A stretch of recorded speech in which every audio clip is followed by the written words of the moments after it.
Esta historia sucedió en las costas de Oaxaca. Hace aproximadamente 3 años atrás, las cosas llegaron a un punto máximo para que nos diéramos cuenta de lo que estaba sucediendo, pero en realidad comenzó hace 4 años antes. Desde un momento, mi familia comenzó a perder bienes importantes para que lográramos vivir en una mejor forma. Mi padre comenzó a cambiar de humor, cada vez era más grosero, era más duro conmigo, mis hermanas y mi madre. Yo vivía en la capital de Oaxaca, Valles Centrales, mientras mi familia estaba en la costa. Las cosas comenzaron a escalar a niveles que jamás imaginamos, pues comenzamos a quedar muy pobres. Cada vez teníamos menos dinero y la actitud de mi padre cada vez era peor. Recuerdo muy bien un día que mi padre me llamó y me dijo que mientras iba en camino al río, cerca de la costa, mi perrita, una French Poodle, que mi mejor amigo me regaló, se aventó de la camioneta. Mi familia estaba impactada, no entendían por qué había hecho esto. Ella siempre había sido muy tranquila. También mencionó que la abuela de mis primas, que también iba, dijo que los perros hacen eso cuando alguien va a fallecer. Se sacrifican por su familia. Lo dejaron pasar. Mi perrita fue enterrada, pero esta parte yo ya estaba destrozada. Había sido mi primer perrita. La amaba muchísimo. Tardé más o menos 1 año en hablar de ella y no llorar. Luego de ello pasaron algunos años, donde más cosas empezaron a cambiar poco a poco para mal. Un día, mi padre llegó a Valles conmigo. Lo vi muy triste, no encontraba trabajo, estaba muy derrotado. Nada se le daba. Pero una cosa extraña también era que siempre se levantaba a las 3 de la mañana. Para ese momento era algo con cero importancia, pero que luego nos dimos cuenta que no lo era. A veces siguiendo, no teníamos, a veces ni para comer. Yo hacía trabajos pequeños, pues ya estudiaba en la universidad y con esto podía pagar algunas comidas. Mi madre comenzó a vender ropa usada. Yo vendía palomitas en la universidad para tener para mis materiales y el transporte. Igual, con ayuda de los hermanos de mi mamá, siempre tuvimos para salvar las comidas. Pero esta vez en especial, veía a mi papá muy mal. Estaba triste. Era increíble verlo, pues mi padre siempre ha sido una persona muy optimista, cariñoso, amable y muy imponente. Pero este no era el que yo conocía. Mi padre, no era aquel. Años más tarde me confesaría que estaba teniendo pensamientos de automorición. Sí, mientras yo estaba en las clases, mi papá estaba pensando en quitarse lo más preciado. Pero gracias a sus amigos, esto jamás sucedió. Las cosas seguían empeorando. Quiero pensar que nosotros tenemos un ángel enorme que nos cuida, porque a pesar de todo esto, teníamos golpes de suerte donde encontrábamos dinero, nos pagaban algunas cosas. Pero, ¿quién más nos preocupaba? Siempre era mi papá. Él no cambiaba de humor y cada vez era peor y peor. Peleaba mucho con mi mamá y siempre estaba enojado. No disfrutaba ni siquiera la Navidad bien, mucho menos Año Nuevo, pues estaba peleando con el hermano de mi madre y las cosas eran tan tensas, eran tan malas, que no había dinero, no había armonía y cada vez se veía más rota mi familia. Y mi papá más solo. La desesperación del dinero, pensaba yo. Mi padre es la cabeza de familia y no podía dar dinero. Está triste por eso y frustrado. Yo me repetía y me repetía. Pero por suerte, a mí me distraía mucho la universidad. Estaba muy enfocada en tener buenos trabajos porque veía la situación y lo mejor que podía hacer era sacar las mejores calificaciones. Pero las cosas ni a mí se me daban. Yo ponía mi mejor esfuerzo y aún así terminaba sacando calificaciones de 8. Soy la hermana mayor de 3. Yo quería ayudar mucho más, pero las cosas eran peor y peor. Menos dinero, menos oportunidades, tanto que mi hermana comenzó a vender panquecitos y con esto ayudaba a mi mamá. Para no hacer tan largas las cosas, mi padre volvió a viajar a Valles en busca de un trabajo. Pero esta vez lo vi aún peor y me preocupaba mucho. Al día siguiente, las 6 de la mañana, me despierta y me dice lo siguiente: Mi amor, ya me voy. Ayer encontré un viejo amigo y me dijo que me veía muy mal. Me llevó con una bruja blanca. Me dijo que nos están haciendo brujería, pero que llegué a tiempo. Ellos me quieren matar. Yo, sorprendida y medio dormida, no pude decirle más que sí, papi, antes de que se fuera. De repente me regresó la memoria de un señor que vendía cuarzo cerca de mi casa. Llegó a mí en este momento porque aquel señor me dijo: alguien te dio algo de beber y quiere hacerte daño. Por cierto, cuida a tu papá. Decidí contárselo en este momento a mi padre. Entonces, él decidió contarme la peor parte.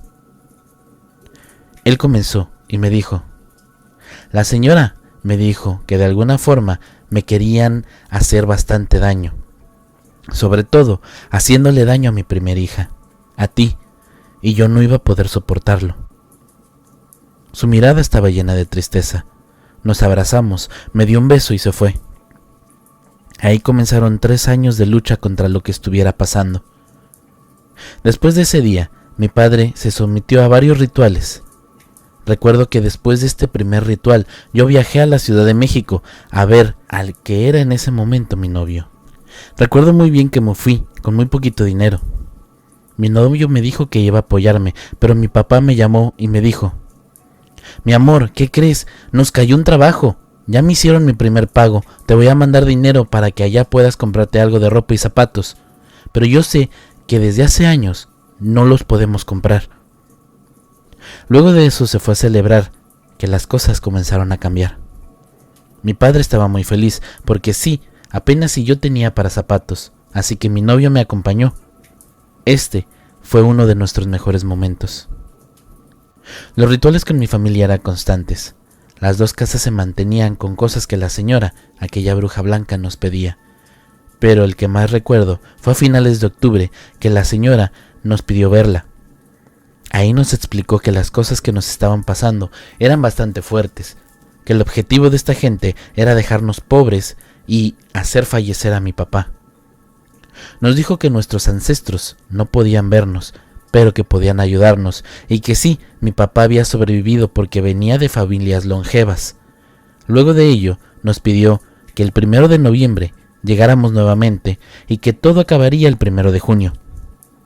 Si les soy sincera, yo aún no terminaba de creer en la magia, pero ese 1 de noviembre sería entonces un cambio. Llegamos todos, mis hermanas, mis padres y yo. Recuerdo que al llegar veíamos mucha gente. Nos hicieron esperar en un cuarto. Pasamos, nos acostamos y comenzó el ritual. Puedo calcular que pasaron unos 25 minutos mientras todo esto pasaba. No vimos nada, solo escuchamos a la gente rezar. Ahí entendí entonces que todas las personas que vimos estaban solo para nosotros. Luego de unos minutos nos pararon y nos sacaron. Todo pasó rapidísimo, pero al caminar una cuadra paramos a comprar algo de tomar. Mi mami comenzó a llorar. Al verla, todos hicimos lo mismo. Nos abrazamos. Hace tiempo que esto ya no pasaba. Luego de esto, mi padre tuvo un ritual solo, que él cuenta fue fuertísimo. Los trabajos seguían y seguían. Poner flores, hacer rezos, entre otras cosas. Las cosas mejoraban, pero la situación no se arreglaba del todo. Vimos que el 1 de junio llegó y las cosas seguían un poco mejor, pero aún sufríamos bastante. Me gradué de la universidad. Con un trabajo que conseguí antes de salir, pude pagar mi última colegiatura, y yo estaba feliz. Mi trabajo me daba para poder enviarle dinero a mi familia y pagar al menos la escuela de una de mis hermanas. Era el trabajo en equipo. A pesar de estar mejor, la actitud de mi papá seguía estando un poco mal.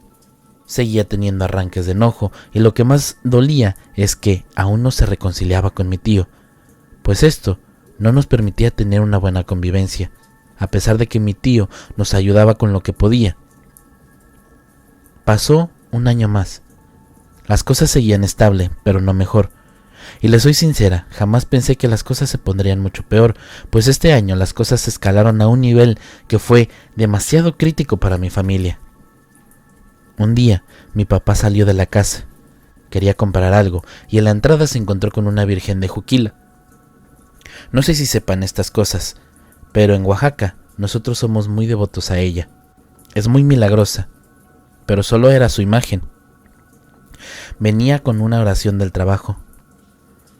Mi papá me llamó y me contó lo que igual dijo la señora. A usted lo siguen jodiendo, vamos a tener que hacer todo lo que sea para bien. Mi padre volvió a hacer todo lo que ella indicó. Pasó más o menos 2 semanas cuando la señora que vende comida se acercó a mi mamá y le dijo: Señora, allá en su puerta hay una Santa Muerte tirada. Mi mamá la vio envuelta en una bolsa de plástico. Llamó a mi padre y esta vez nosotros sentimos muchísimo miedo. Yo cuando recibí la noticia de verdad pensé que ya no habría para dónde irse. Al ver esto, las personas de los negocios de al lado comenzaron a contar que habían visto una mujer de blanco dentro del patio de mi casa, que pensaron que era mi madre, pero la vieron parada en la entrada, viendo hacia adentro, varios días. Y la última vez que la vieron, iba vestida de negro. Mi papá les contó todo lo que había pasado, y ellos solo decían: sí, yo recuerdo cómo empezó a quedar sin su madera, sin su gente, y cómo ya no salía usted a trabajar. Quiero aclarar que para toda mi familia, incluyendo tíos, abuelos, primos, no nos creían de todo. Nos apoyaban, sí, pero no terminaban de creernos. Y siendo sinceras, muchas veces, hasta para mí había sido bastante complicado. Pero viendo la situación tan complicada, la señora dijo que debía de ir a la costa y arreglar el problema en mi casa, pues decía que habían enterrado cosas ahí sin que nos diéramos cuenta. Luego de que tiraron la Santa Muerte Negra, mi padre tuvo que meterla a la casa y dejarla en un panteón. Mi familia no tuvo dudas de que esto estaba sucediendo. Nos apoyaron para el día del ritual final. Sería el día de mi cumpleaños, pero mi trabajo me impidió estar ahí. Yo estaba muy triste porque quería ser parte de todo. Resumiendo todo, hubo fuego, enterraron cosas, rezaron, prendieron muchas velas, hubo momentos muy fuertes. Mis tíos, mis abuelas y mi familia dicen que fue hermoso. La señora dijo que mi casa estaba muy mal. Había portales abiertos, mi casa parecía estar en otra dimensión. El trabajo que estaban haciendo tenía tiempo. Fue bastante planeado. Que todo esto era mucho rencor y envidia, pero la magia hizo lo suyo. Mi padre y mi tío volvieron a hablar, se reconciliaron. Mi abuela dijo que estaba muy feliz de ver a su familia completa de nuevo, y lloraron. Nos unimos mucho más que antes. Mi padre comenzó muchas obras, las cosas estaban mucho mejor. Mis hermanitas ya no se preocupaban por dinero. Estábamos muy felices, había trabajo y dinero para todos. Mi madre consiguió un empleo desde casa, pero lo más extraño es que la vecina comenzó a echar mucho humo de su casa luego después de este ritual. Entonces comenzamos a hilar las cosas. La vecina era una extraña, siempre se parecía bastante extraña y vendía cosas de santería. Nosotros nos dimos cuenta que omitimos muchas cosas que sucedieron. Una de ellas era que, al construir mi casa, ella siempre estuvo en desacuerdo, y luego de ello, mi primer perrita se aventó de la camioneta donde íbamos viajando. De ahí, otros perros comenzaron a fallecer. Ningún perro nos duraba, a excepción de una de ellas que siempre nos cuidaba mucho. Nos dimos cuenta que la perrita que llegó a mi casa malherida y atropellada nos estaba cuidando. Ellas dos se habían vuelto el escuadrón que cuidaba mi casa. Los otros perros habían fallecido, menos ellas. Yo rescaté una perrita, y ni siquiera ese cachorro lo logró. La señora que nos ayudaba decía que eran ángeles que nos cuidaban, y mi primera perrita que se había sacrificado por nosotros. Luego de este último ritual, mis padres viajaron a Valles conmigo. Recuerdo que por casualidad nadie estaba en mi casa de la costa, pero como estaban construyendo una tiendita dentro del terreno, escarbando, encontraron un muñeco con alfileres y tenía la foto de mi papá. Ahí confirmamos que las cosas estarían mucho mejor. Lo que habían enterrado ya se había ido. Para los trabajadores, esto fue un enorme susto. Nos arreglamos que nadie estaba en la casa para ver esta cosa horrible. Pero ahora ya estábamos mucho más tranquilos y pensamos que ahora sí vendría el acto final. Las cosas estuvieron bien aproximadamente durante 5 meses. Un día, mientras me bañaba, cerré los ojos para quitarme el shampoo del cabello y sentí que me iba a desmayar. Pero tuve una visión donde 3 mujeres se me acercaron al rostro. No me caí, pero sí estuve a nada. Me recuperé y pensé en mi papá. No quise decirle nada para no preocuparlo, pero justo una semana después de este episodio, mi padre se dio la noticia de que una de sus obras iba a parar por falta de pagos, y luego otra obra más. Me llamó y me dijo: no comprendo, la mala suerte, pero ya conseguiré otras. Todo estaba más tranquilo hasta que un día mis padres viajaron a Valles Centrales y en un desayuno la taza de mi papá se reventó, haciendo que todo el café se cayera encima de él. Me preocupé porque era muy extraño. La señora dijo que estas personas no paraban. Como no podían hacerle mal, seguirían jodiéndolo con su trabajo y el ambiente. Ellas estaban haciendo misas negras para poder joderlo. Para librarnos de una vez por todas, pidió algo muy difícil de conseguir. Pero nosotros ya estábamos tan cansados, ya no queríamos hacer nada, queríamos que esto terminara. Aquella mujer dijo que tendría que ser lo último. Mi padre entonces aprovechó que mi hermana viajaba a Valles para traer las cosas que debíamos llevar a la costa, para este último ritual. Por ello acompañé a mi hermana por todas las cosas a la casa de la señora, y ella comenzó a explicar lo que haría. Me volteó a ver y dijo: tú debes de poner atención. Tú lo vas a hacer, todo va a estar a tu cargo. Yo puse toda mi atención en esto. Luego me enteré que por ser la hermana mayor y ser la más fuerte, debía de estar a mi cargo. El 2 de noviembre entonces hicimos aquel último ritual. Toda mi familia volvió a reunirse. Fue muy tranquilo y hermoso. Tomé este ritual con mucha responsabilidad. Todo salió bien y protegimos nuestra casa, nuestra familia, incluso nuestras perritas. Hasta hoy, luego de casi 2 semanas de esto, decidí escribir todo, como una forma de cerrar estos 3 últimos años de trabajos, de altos y bajos, de momentos duros y desesperación, de enfermedades y de poner en juego nuestra fe, esperanza y creer en Dios. Ahora sé que ya no hay nada que nos pueda detener. Esto nos enseñó y nos enseña a ver que Dios nunca nos deja, nos protege de estas cosas, que con la familia, amigos y el amor, todo se puede combatir.